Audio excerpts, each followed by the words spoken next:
Growing up with one arm because of a farming accident, Mark Nissley discovered the realities and life lessons he discovered through this event, including the people who cared about him and those who gave him opportunities.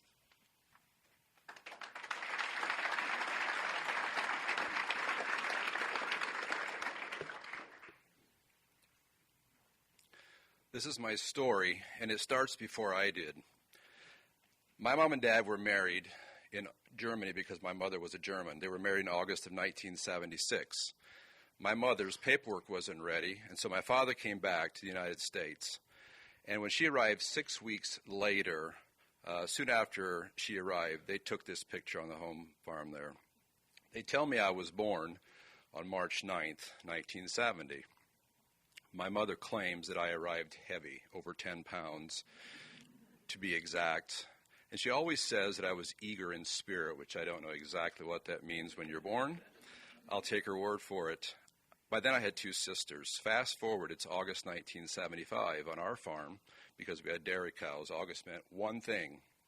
We knew our dairy cows would be hungry in the winter months, and we prepared for that. We baled hay and we chopped corn. How we chopped corn was we took a tractor, we put a chopper on behind it, and we put a big forage wagon behind it, just like that. And we went into the field and we chopped corn, and we filled our stave silo every August. This is what happened on our farm. And it was after lunch that we had eaten lunch, and I told my father, sitting up there with the tractor, that I need to get a drink. And I went to the back of the wagon, and you can see the crossbar of the chain and the crossbar of the sprocket are on top of each other right there in the back of the wagon. And I somehow got my arm in there, my right arm, and the chain wouldn't let go. I fell down to the ground after it extracted what it wanted, and I walked around to the wagon to go up to see my father. But I noticed that my right arm wasn't there, and I went back and looked, and it was missing me. I woke up in ICU, and the first thing that they feed me is ice cream. The doctor walks in, and they give me ice cream, and I've often wondered what was the psychology behind that. But 5-year-olds find ways to get ice cream in their mouth. In the meantime, a lawyer shows up at our place, or attorney, and I know you're sitting here, thank you. And he said, you know, what happened here? And he said, we can get your son a whole lot of money, and we can set him up for life. But my father graciously declined the offer. At 17, I questioned that decision. I went to St. Mary's in Grand Rapids, and there I met children who were much worse shape than I was. Their mothers had taken a drug or medication that alleviated morning sickness. But the result of that was children just like that, no arms and no legs, and I didn't feel so bad about myself anymore. This was the prosthetic arm that they put on me. The hook, and in the top, it's hard to see, but there's 3 buttons on there. I could move, if I move my shoulder at the back, it moved my shoulder joint there. The top button moved my hook. The front button moved my elbow. The strap went around my chest every morning. My sisters would tie me up in that crazy thing. I came home from the hospital, very first day after I came home. On our farm, we sometimes put things in the freezer that we raised, and it was a chicken's turn that day. And I stepped inside that chicken cage, that door exact on our farm, and I stood there and I waited. My father opened up the door, and I gave him a chicken, and I was happy. It took me a long time to figure out how to tie my shoes, a long time. I worked and I worked. There was no Google. There was no YouTube. I had to figure it out myself, and my dad didn't even know how to tie the shoe without having 2 arms. We were sitting in church. He's looking at the preacher. I'm looking at my shoelace. I pull it apart, and I tie my shoe, and I'm very happy. And I look back at these 2 events that took place, catching the chicken and tying my shoe, 2 distinctive events. And I think at the moment I was the most happy person. But looking back, I think my father already then was seeing success in very small things, and maybe he was already thinking one would be enough. This is 5th grade. I'm 11 years old, and I'm trying to make something in the shop one night all by myself, and I broke. My spirit broke that night.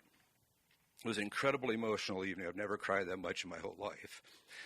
And I knew 2 things that night. For some reason, it just came to me that night. No job and no wife, but my father developed a mindset within me that helped me develop skills. He always told me, he said, try again, do your best. He never told me, you can't do that, never. And then I go to school, and I get to school, and I have all these classmates, and I'm in the front row, and I am eager. And, you know, I'm wearing this arm. You can see the hook there on my leg. I'm from here right in. I'm the third boy in the front there. And I'm eager, and I'm happy. And I had no bullying in school. All of my classmates, none of them looked at me with any kind of bad attitudes and hated me.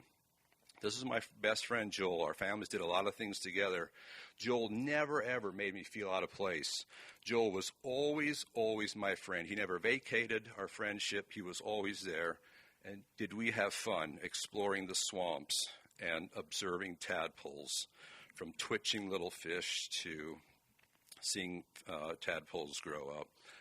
This man here, in 1988, I went to a job interview, and I met Vernon, and he looked at me and he said, do you think you can drive a forklift? And I said, yes. I've been driving a tractor since I was 6 or 7 years old.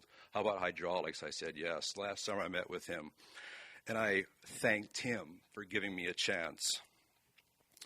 So this lady I met, she came to teach school in our community, and when I saw her, I was immediately intrigued. And I started visiting with her, and I determined that I was going to make her my wife. 29 years later, this is my family. From your left to right, my daughter Rainey and her husband Anthony, Sapphire, Bo, our son, Rose, me, then it's Holly and Brandon, and Heather and Stevie and their 2 grandchildren, Sapphire, Sailor and Forrest. So I reflect a life that I've lived, a life that hasn't been fair, but it's been okay. I hold no regrets or malice towards anyone for the accident. I'm not against my father for not taking the money. The older I become, I realize I had the privilege to enjoy a large quantities of kindness from my home community. Looking back, I see a dialect that people spoke to me personally, both of hope and care, and I'm very grateful.